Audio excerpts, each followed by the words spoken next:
Јас сум Лилјана Смилевска, работев во грижа за корисници од самиот почеток на формирање на мобилната телефонија во Македонија пред 25 години.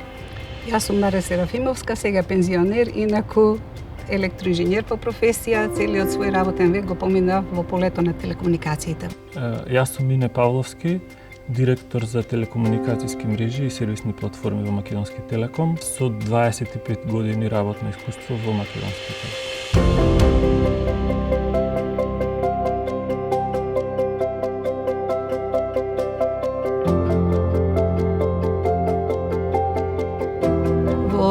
Државата, тогаш самостојна Македонија, натежна барањето или потребата од воведување на мобилна телефонија од една страна. Но пак од друга страна се појави одреден технолошки развој на тоа поле, каде што постојниот аналоген систем за мобилна телефонија веќе прашање на месеци беше кога ќе биде заменет со нов дигитален систем за мобилна телефонија. На 14 октомври 1996 почнавме со комерцијална работа. Го дочекавме радосни првиот договор, стигна на факс. Лично не ни можев да замислам кон што све може да се изроди таа технологија за мобилни комуникации. Практично почна како мобилна телефонија, но во суштина мислам дека вистинскиот збор се мобилни комуникации, затоа што сега прерасна во многу повеќе од телефонски разговор. Излегов со идеја да прашањето за мобилна телефонија биде ставено настрана година-две, да го пречекаме излегувањето на дигиталниот систем и директно Македонија да тргне во изградба на мрежа за мобилна телефонија по овој нов систем. Во март 1996 година дојде до склучување на договорот за испорака на опрема и монтажа на мобилните централи и разните станици од страна на Ериксон, но рокот кој беше даден за реализација на мрежата беше премногу краток. Имавме само 5 месеци за да ја пуштиме, да ја изградиме и да ја пуштиме во работа мрежата. Ни беше речено што ќе се работи, нели? И како треба да се работи и дека тоа е од огромна важност, ама едноставно ние во тој момент немавме свест за тоа каков бум ќе настане. Многу брзо требаше и да го дадеме името на нашата мрежа, бидејќи тоа беше име кое беше потребно за меѓународно комуницирање. Така ја крстивме Мобимак.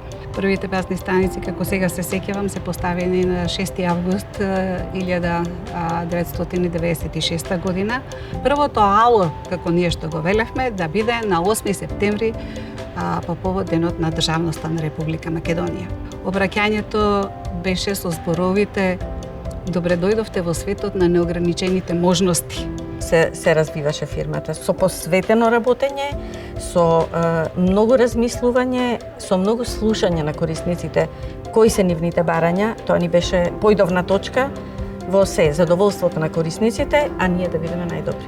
Се јавуваа и ги кажуваа своите потреби.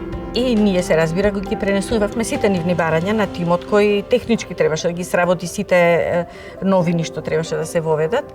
Па и јас сум крајниот корисник, доживувам како јас. Значи тоа што сакам мене да ми се случува и како јас сакам да бидам услужен, тоа го практикувам и јас и целиот тим на Македонски Телеком. Мислам дека тоа беше една совршена комуникација, координирани максимално бевме. Едноставно сакавме да бидеме најдобри. Ја усвоивме филозофијата на најдобра технологија и на најдобрите кадри. Почнавме со 16 базни станици, значи на 16 локации. Сега мрежата на Македонски Телеком брои 900 локации. Мислата дека удираме темели на нешто многу големо, кое ќе остане за идните генерации, едноставно не водеше во ова наше патување. Успешниот развој се должи пред се на вистински поставен проект, уште од почетокот. Тоа беше една директна реализација на јасно поставена цел да се понудат најквалитетни услуги за корисниците низ најдобра технологија. Сведочам дека до ден денес тој вистински пристап кон работите се уште се практикува во Телеком. Воведувањето на секоја нова технологија е клучен момент. Значи од 2G преминувањето на 3G па на 4G се мајлстони кои што овозможуваат значително поголем квалитет на мрежата и поголем проток на податоци низ мобилната мрежа, со што овозможуваме многу нови иновативни услуги за крајните корисници и достап до секаков вид на информации. Мене ми е драго дека телекомуникациите доживеа еден ваков напредок. И тоа не само на полето на мобилната телефонија, туку и во сите други сфери. Горда сум што бев дел од тој тим, горда сум што поставивме темели за еден ваков развој, горда сум што зад мене остана тим кој знае што значи да се работи. Тоа е компанија со традиција. Спојувањето со Deutsche Telekom или аквизицијата на Deutsche Telekom придонесе за забрзан развој и технолошки и комерцијален на компанијата. Не верувам дека нешто преку ноќ може да се создаде. За сето тоа е потребно традиција, потребно е време. Времето денеска е многу брзо, но затоа пак и протокот на информација е многу брз. Човекот има неограничени потенцијали, за 25 години може да се направат многу работи. Ова е нешто сосема друго, напредок вселенски. Во однос на тоа, нели? Сметам дека во ДНК на Македонски Телеком и во ДНК-то на вработените во Македонски Телеком е постојаната желба за иновација и за воведување на најновите технологии кои што постојат на пазарот. Во моментот оперираме и 2G, и 3G, и 4G мрежа, а спремни сме и за 5G. Значи, Македонски Телеком за прв пат во Македонија демонстрираше 5G технологија во 2018 година, а во 2019 година беше успешно завршен првиот 5G тест, практично направен првиот 5G повик со брзини поголеми од 1 гигабит во секунда. Основната телекомуникацијска мрежа е спремна, практично сме спремни за комерцијален старт.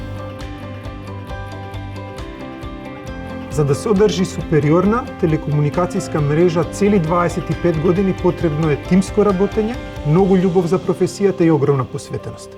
Токму на овие вредности е поставена и развиена првата и најдобрата македонска мобилна мрежа. Се уште цврсто се држиме до нив и самоуверено одиме напред. И по четвртина век сме во чекор со најсовремените технологии во светот и како и секогаш подготвени сме за најновиот технолошки предизвик 5G. Би сакал да упатам честитки и благодарност до сите колеги кои биле и се уште се вклучени во градењето на најдобрата мобилна мрежа. Одиме понатаму и остануваме посветени на нашите корисници.